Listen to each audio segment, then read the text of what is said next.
Good morning and a warm welcome to Avanora Lune Tarot.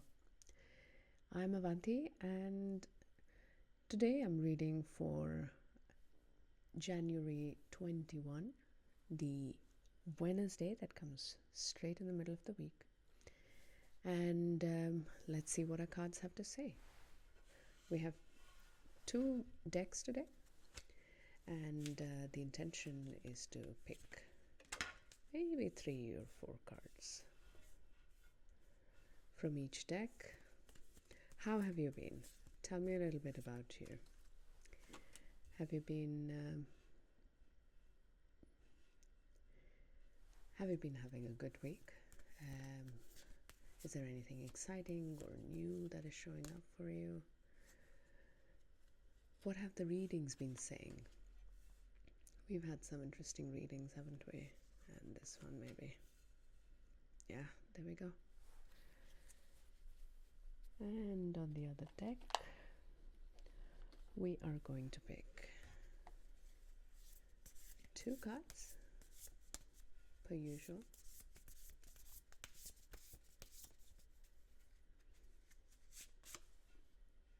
Ooh. And I open it up, so the Panther Spirit. And let's open the other one too. The Cobra Spirit. See if we can arrange them. Wow, some interesting cards these. Let's put these right over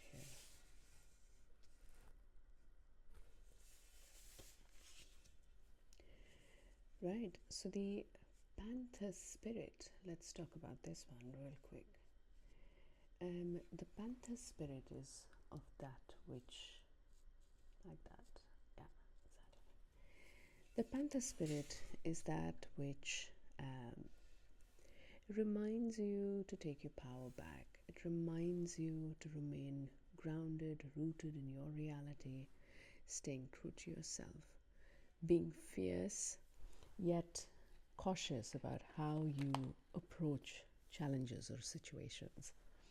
And the Panther Spirit literally talks about being able to see in the dark, which alludes to probably you being in a situation which is really difficult to fathom. It could have been difficult to understand how next steps would work.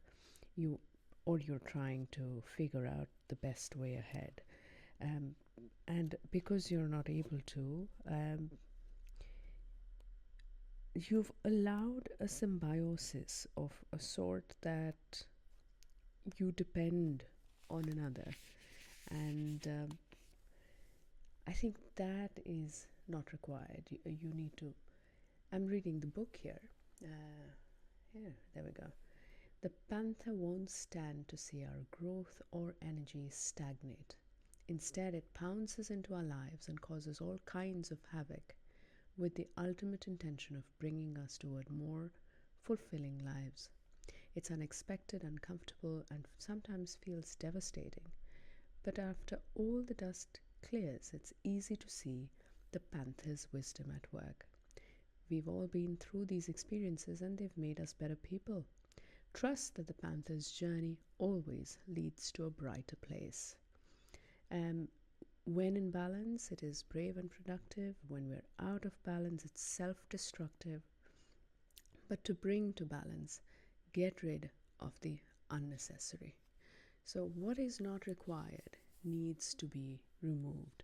What is taking space and unnecessary worries, anything that is not priority needs to leave the room, literally. The Cobra Spirit, this card deals with healing, it deals with waiting and listening and learning from the inner teacher. The Cobra represents a teacher or spiritual guardian. The Cobra hovers and watches over, there we go, and watches over, ever present, ever protecting, Ever loving, the essence of the cobra is found deep within us in the form of the inner teacher and manifests externally in those special guides who've led us along our path. What would it feel like to be a student again? What are you ready to learn? Remember the old saying, when the student is ready, the teacher appears. This is literally an invitation, and it's funny, but I'm chuckling because in my own life, this is true. I'm ready to go back to study, and I'm considering options. And interestingly, I have found this card for myself today. It says, continue to study, learn something deeply, and be open and committed to becoming that new person that you're thinking of. The Three of Wands is literally the card of prospecting. It's looking at what's coming ahead, what we should do, what we should work on, and that is the energy that we're harnessing, and we see that here as well. There is something on the anvil that you need to take charge of. There is something in the horizon which you need to work on immediately. The Ace of Wands is a card of new energy, passion, kundalini energy, like you could call it, but a whim of sorts. You don't know where this passion has come in from, but that energy is going to see you through to shore, to that new reality that you're building. The Three of Cups is a card of commitment, celebration, being together, and being open to working together.